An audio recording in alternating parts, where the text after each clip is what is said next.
Assalamualaikum semuanya, Apri Sulistianingsih di sini. Nah, sebelumnya saya kan sudah membahas dan meng-share soal latihan yang dari UKBI sebanyak 180 soal. Tapi saya belum membahasnya secara langsung.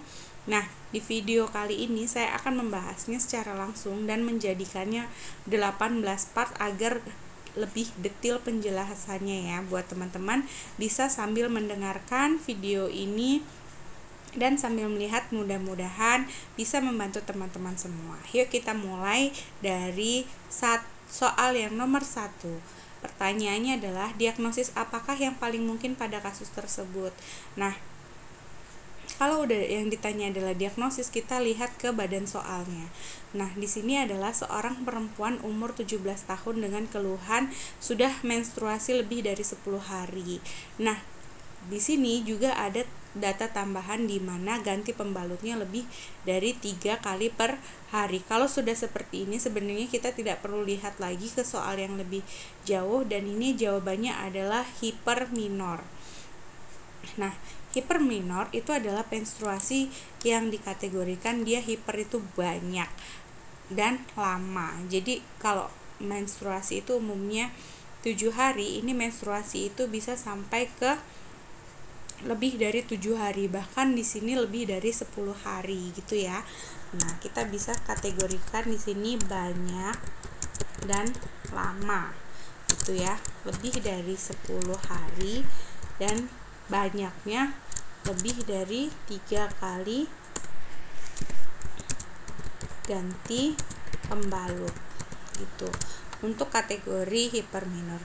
Kalau aminor itu apa? Aminor itu tidak menstruasi lebih dari 3 bulan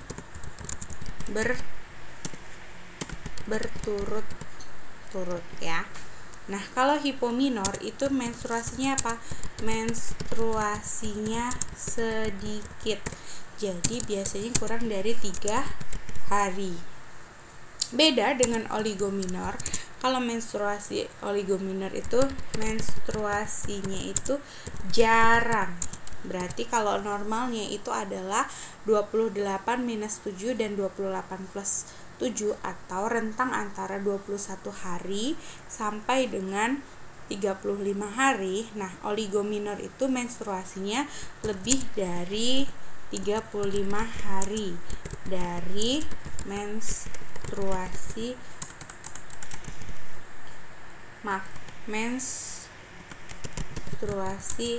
sebelumnya. Jadi rentangnya jauh ya. Nah, beda lagi dengan poliminor. Kalau poliminor itu artinya sering ya, yaitu kalau normalnya itu 21 hari ya, berarti ini kurang dari 21 hari sudah mens lagi. Jadi biasanya atau sebulan 2 kali. Ini adalah indikator. Nah, di sini kalau di sini penjelasannya di sini ya. Menstruasi normal itu rentangnya 3 sampai 5 hari. Antara 2 sampai 7 hari itu masih dianggap normal ya. Tadi saya bilang. Nah, lebih dari hiperminor itu dia lebih dari 7 hari. Jumlah darahnya kalau di penjelasannya kan ini hanya jumlah darahnya lebih dari 80 cc, frekuensi ganti pembalutnya lebih dari 5 pembalut per hari gitu ya, atau lebih dari 3 kali. Nah, kalau ini kan saya lebih jelas, lebih detail kan untuk penjelasannya. Jadi kalau teman-teman itu bisa ketemu soal-soal yang seperti ini, sudah tahu jawabannya ya. Oke. Nah, biasanya kalau sudah seperti ini, penata laksanaannya itu adalah dengan melakukan rujukan. Nah, ada lagi contoh kasus di mana masalah menstruasi lainnya, seperti contohnya adalah dysmenorrhea. Nah, kalau dysmenorrhea itu seperti sakit saat menstruasi ya. Jadi ada salah satu tambahannya itu adalah dysmenor, yaitu sakit saat menstruasi gitu ya. Oke. Nah, kita lanjut ke soal yang nomor 2. Di sini ada pertanyaannya adalah, tindakan apakah yang paling tepat dilakukan pada kasus tersebut? Nah, Pertanyaannya, seorang remaja perempuan umur 17 tahun datang ke PMB dengan keluhan lebih dari 15 hari.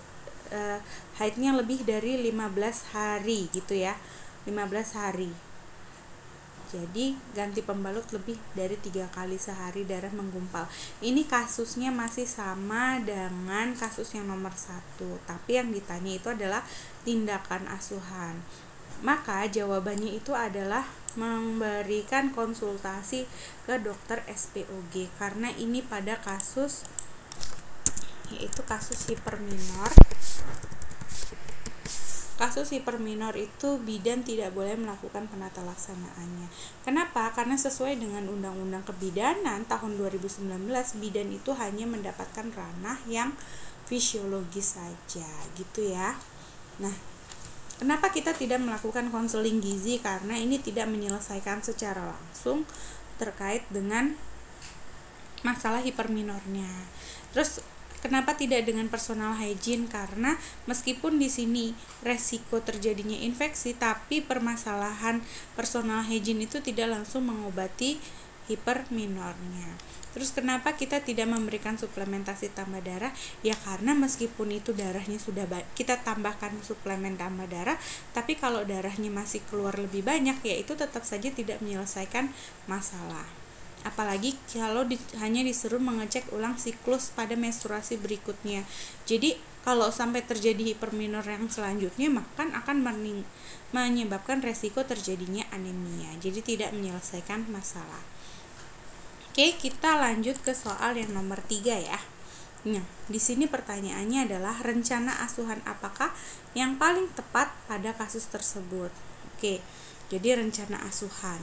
Nah, pertanyaan nomor 3, seorang remaja perempuan dengan keluhan menstruasinya sudah 10 hari lebih ya, ganti pembalut 3 kali. Nah, kalau sudah seperti ini, sama kasusnya kayak yang tadi, maka jawabannya yang paling. Nah, tapi di sini ada kasusnya, remaja tersebut menolak saat ingin dilakukan palpasi abdomen dan inspeksi terhadap darah yang keluar. Jadi waktu datang punya keluhan menstruasinya banyak, tapi pada saat mau diperiksa, terus diperiksa bagian vaginanya dan palpasi abdomen, remajanya nggak mau karena malu gitu ya biasanya. Nah, kalau sudah seperti ini, asuhan yang paling tepat itu adalah yaitu memberikan informasi ya.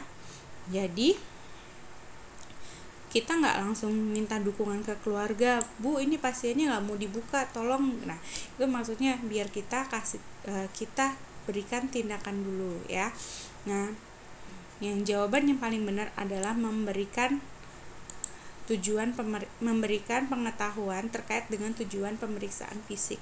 Jadi ingin melihat sebenarnya ada apa sampai terjadinya menstruasi lebih dari 10 hari gitu ya, dan ingin melihat bagaimana kondisi darahnya sehingga bisa menegakkan diagnosa dengan tepat. Meskipun kita sudah akan tahu bahwa diagnosis ini merujuk kepada hiperminor, tapi kita harus tahu dulu penyebab masalahnya ya. Oke. Nah, jangan sampai pada saat dia palpasi abdomen itu ternyata bukan karena hanya hiperminor saja, ternyata ada pembesaran abdomen gitu ya. Nah, kita harus lihat di sini. Oke. Nah, kita juga nggak langsung melakukan kolaborasi dengan tenaga kesehatan lain, kan ini di BPM. Jadi kalau pasiennya tidak membuka perutnya, ya kita harus kasih konseling informasi dulu yang paling tepat tujuan pemeriksaan, maka biasanya pasien akan mau. Kita lanjut ke soal yang nomor 4 ya. Diagnosis apakah yang paling mungkin pada kasus tersebut?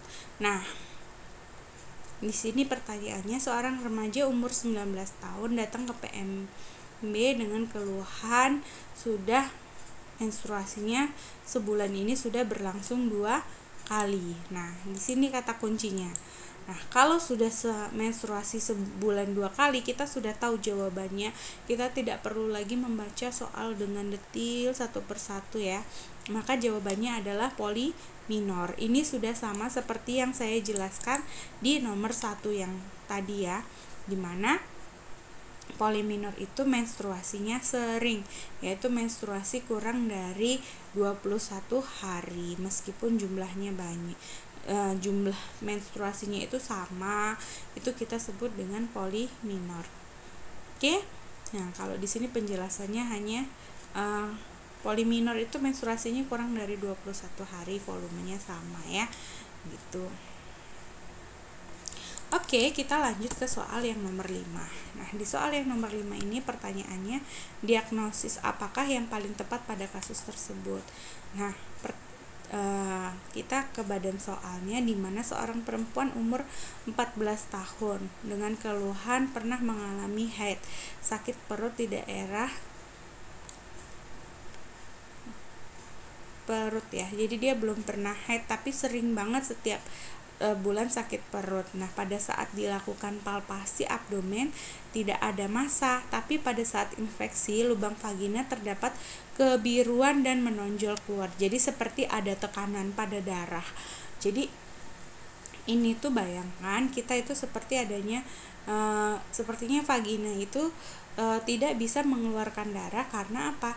Lubang himennya tertutup ya, menonjol keluar. Jadi seperti ada tekanan kayak balon yang diisi air itu kan ada tekanan gitu ya.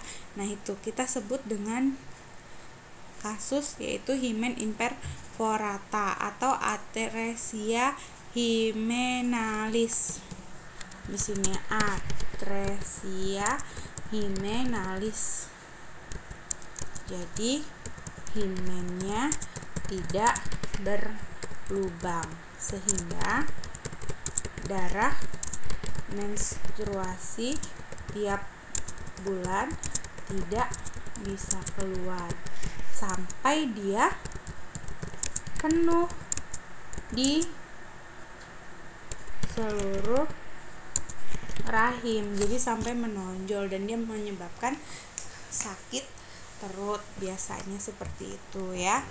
Nah, kalau di sini aminoria itu, di sini kalau aminoria itu dia tidak mens lebih dari 3 bulan ya, dia tidak mens lebih dari 3 bulan. Kalau aplasia vagina itu dia tidak punya vagina. Nah, kalau atresia vagina itu maksudnya vaginanya itu seperti ada sekat gitu. Sedangkan kalau hematometra itu adanya perdarahan di bagian rahim sampai di vagina. Jadi biasanya itu karena ada miom, karena adanya masalah perdarahan di dalam rahim gitu ya. Oke. Ini penjelasannya versi yang lebih detail ya. Jadi di sini himen imperforata adalah selaput darah tidak menunjukkan lubang atau hiatus hymenalis. Bisa juga hiatus hymenalis, bisa juga atresia hymenalis atau himen imperforata, sama saja. Nah, itu harusnya biasanya pasien itu merasa seperti sudah menstruasi gitu, ada gejala menstruasi tapi darahnya nggak bisa keluar gitu. Nah, itu akan terus mengisi sehingga akan membesar, sehingga akan menyebabkan hematometra. Jadi maksudnya ini adalah perdarahan dari rahim sampai di vagina gitu ya. Oke, selanjutnya kita ke soal yang nomor 6. Di sini pertanyaannya adalah tindakan apa yang paling tepat pada kasus tersebut. Nah, kita baca ke badan soalnya. Seorang remaja pada umur 14 tahun datang ke PMB dengan keluhan belum pernah haid. Oh, ini masih kasus yang tadi ya. Jadi ini pada kasus dengan atresia hymenalis di PMB. Maka jawaban yang paling tepat itu adalah kolaborasi dengan DSOG. Nah, kenapa kita membutuhkan kolaborasi dengan DSOG? Karena himen yang tidak berlubang, tidak memiliki lubang itu harus dilubangi sehingga darah bisa keluar, dan itu merupakan suatu bagian dari operasi kecil untuk kesehatan reproduksi. Tentu saja bidan tidak memiliki kompetensi ini, sehingga bidan harus melakukan kolaborasi dengan DSOG untuk menyelesaikan permasalahan sehingga himennya bisa keluar. Kita biasanya dengan melakukan insisi pada himen. Meskipun ini hanya operasi kecil, tapi mungkin saja ada resiko perdarahan. Makanya bidan tidak disarankan untuk melakukan insisi pada himen langsung pada kasus tersebut. Oke, kita lanjut ke soal yang nomor 7. Pertanyaannya, informasi apakah yang paling tepat diberikan pada kasus tersebut? Jadi kita lihat ke badan soalnya. Di sini ada seorang bidan sedang membuat perencanaan penyuluhan kesehatan reproduksi di SMP, wilayah kerja binaan. Pada survei pendahuluannya, ada informasi bahwa sebagian besar siswa SMP sudah mengalami menstruasi. Jadi sudah mens ya siswa SMP-nya. Tapi hasil pemeriksaan ternyata 30%-nya mengalami anemia. Maka kalau pada kasus-kasus kekurangan nutrisi anemia, maka penyelesaian masalahnya itu adalah dengan melakukan konsultasi informasi terkait dengan kebutuhan nutrisi. Kenapa? Karena anemia itu adalah kondisi di mana sel-sel darah itu kurang dari sehat ketika jumlah sel-sel darahnya itu lebih sedikit. Nah, itu disebut dengan anemia dan dicek dengan menggunakan apa? Dengan menggunakan hemoglobin, alat untuk mengecek dan mendeteksi terjadinya anemia. Nah, pada saat terjadinya anemia sendiri bisa menyebabkan seperti kekurangan gizi, kehilangan darah, penyakit kronis. Nah, nanti kalau pada remaja itu bisa menyebabkan terjadinya gangguan pada saat proses belajar. Nah, oleh sebab itu remaja diberikan informasi tentang kebutuhan nutrisi yang banyak mengandung zat besi, protein, dan asam folat untuk meningkatkan kadar hemoglobin. Ya, diantaranya seperti makan makanan yang mengandung zat besi seperti hati, kuning telur gitu ya. Nah, itu sayur-sayuran yang berwarna hijau itu yang bisa meningkatkan zat besi. Baru selanjutnya seperti makanan yang mengandung asam folat dan protein seperti telur dan tahu. Kenapa? Tidak hanya zat besi saja, karena hemoglobin itu terdiri dari hemo dan globulin. Jadi hemonya ini adalah si darah ya, hemonya itu darah, globulinnya itu adalah si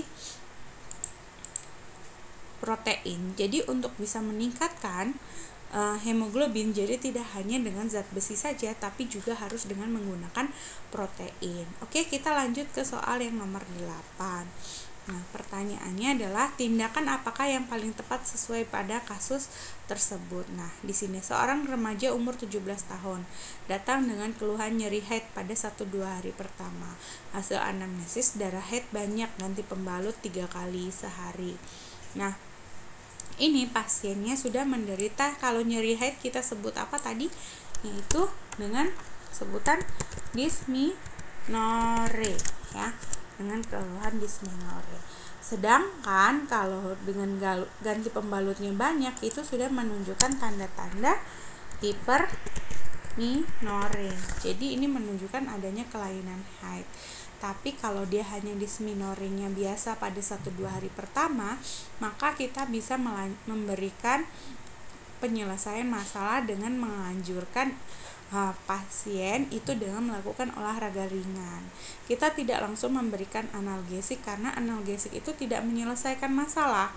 Jadi iya, menstruasinya yang sakit hilang sebentar, tapi nanti menstruasi selanjutnya akan sakit lagi. Tapi dengan menganjurkan olahraga ringan, maka fisiologi tubuh itu akan semakin baik dan menyebabkan tubuh itu menjadi lebih sehat gitu ya, melancarkan aliran darah sehingga tidak menyebabkan nyeri haid gitu ya. Maka yang paling utama adalah menganjurkan olahraga ringan. Selanjutnya kita ke soal yang nomor 9. Di sini dimana pertanyaannya adalah Diagnosis apakah yang paling mungkin pada kasus tersebut? Terus kita akan melihat pada kasusnya seorang anak umur 13 tahun diantar ibunya dengan keluhan nyeri perut. Ibu merasa khawatir tidak bisa ke sekolah karena setiap siklus menstruasinya sakit, terus darahnya bergumpal dan banyak. Maka kalau sudah ada sakit pada saat menstruasi itu kita sebut dengan dysmenorrhea ya.